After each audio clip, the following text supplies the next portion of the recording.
धन्यवाद योगेश जी। बहुत अच्छा कवि सम्मेलन हो रहा है, बहुत मन से आप सभी लोग सुन रहे हैं। योगेश जी के आदेश पर मैं आप लोग के बीच में हूँ। अभी मेरे बारे में तरह तरह की बातें कर रहे थे।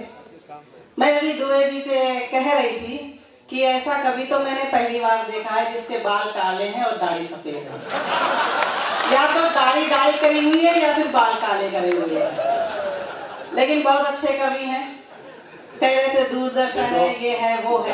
दाढ़ी तो एक बार मुझसे कह रहे थे, दाढ़ी को बहकाने के लिए रखी हुई है। एक बार हम सभी को बता रहे थे कि मैं जब तक घर नहीं जाता हूँ मेरी पत्नी खाना नहीं खाती है। मैंने कि आप बहुत सौभाग्यशाली व्यक्ति हैं, ऐसी स्त्रियां आजकल कहाँ मिलती हैं। बोले ऐसी बात नहीं, घर जाता हूँ बनाता हूँ तो खाती है। एक बार जोरदार तालियां बजाई के लिए।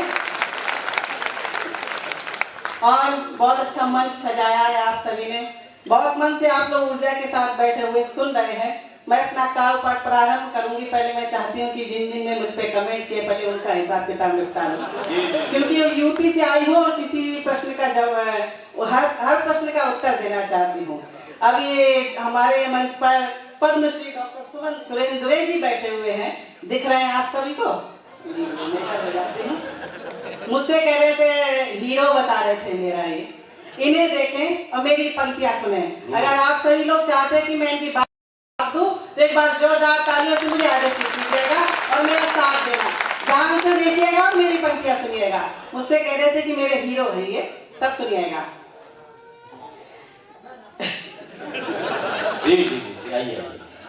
कि न ये श्री राम लगते हैं न ये घनश्याम लगते हैं, कि न ये श्री राम लगते हैं न ये घनश्याम लगते हैं। दहकते दिन से लगते हैं सुलगती शाम लगते हैं। दहकते दिन से लगते हैं सुलगती शाम लगते हैं।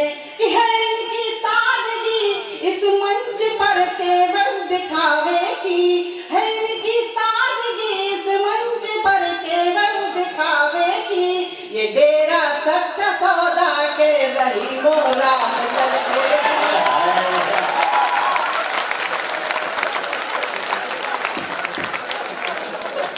राधे माँ की।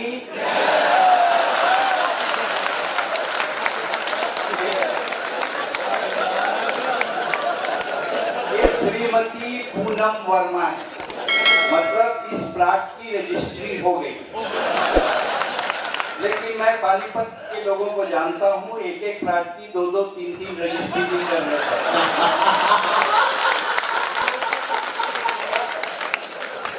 और देखिए मुझसे पूछते रहते हैं, पड़ोस में बैठे हुए थे, बार बार पूछ रहे थे मेरे बारे में क्या सोचती हो, मेरे बारे में क्या सोचती हो। तो मैं चाहती हूँ कि आज पानीपत के इतने अच्छे श्रोता यहाँ पर उपस्थित हैं, उनके बीच में मैं अपनी मन की भावनाएं तक पहुँचाने की कोशिश करती हूँ। और बात सही लगे तो अपनी मातृशक्ति का भी ध्यान चाहती हूँ। आप सभी भरपूर साथ दीजिएगा, सुनिएगा कि मेरी भावनाएं क्या है इनके प्रति। सुनिएगा कि मिलेंगे और तुम्हारे हाल पर मिलकर विचारेंगे, मिलेंगे और तुम्हारे हाल पर मिलकर विचारेंगे। तुम्हारी याद में रह रह के हम रास्ता निहारेंगे।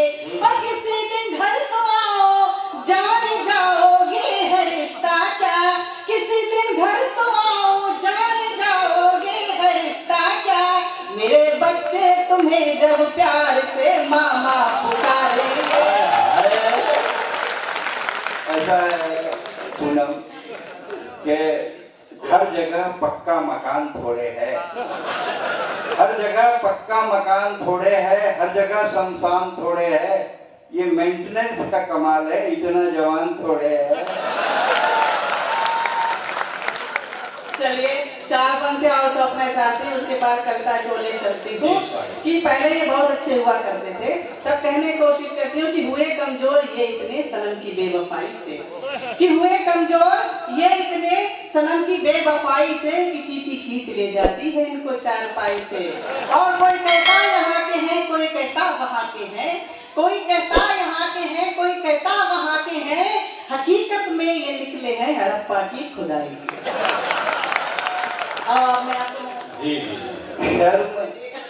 दहशत, झिझक, परेशानी, शर्म, दहशत, झिझक, परेशानी, नाक से काम क्यों नहीं लेती आप, ये वो जी, ये क्या है? तुम डायरेक्ट मेरा नाम क्यों नहीं लेती? देखिए ऐसा है, ये सब तो ठीक है। पूनम जी हिंदी काव्य मंच की विदुषी कवित्री, इनके गीत गीता के श्लोक की तरह, मानस की चौपाई की तरह, वेदों की ऋचाओं की तरह और कुरान की आयतों की तरह पवित्र है। कोई गीत नहीं गाता है, कोई गीत नहीं गाता है, गीत अधर का क्या नाता है, जिसका जितना दर्द अधिक है वो उतना मीठा गाता है। क्या बात है। एक बार दोनों हाथ उठाकर ताली बजाएं और पूनम जी को बताओ।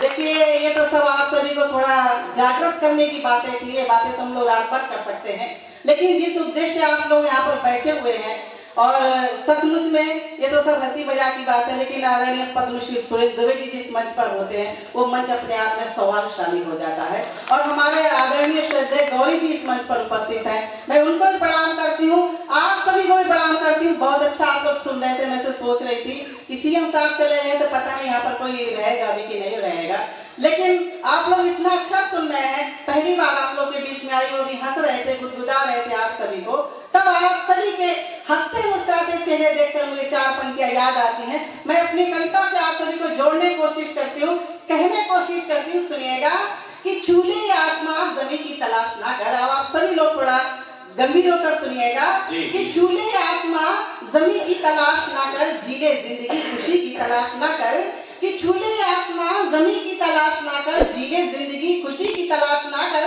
और बदल जाएगी तकदीर अपने आप ही, बदल जाएगी। नए साल में इससे अच्छी पंक्तियां मैं आपको नहीं दे सकती कि बदल जाएगी तकदीर अपने आप ही, मुस्कुराना सीख ले वजह की तलाश ना कर। बहुत बहुत शुक्रिया।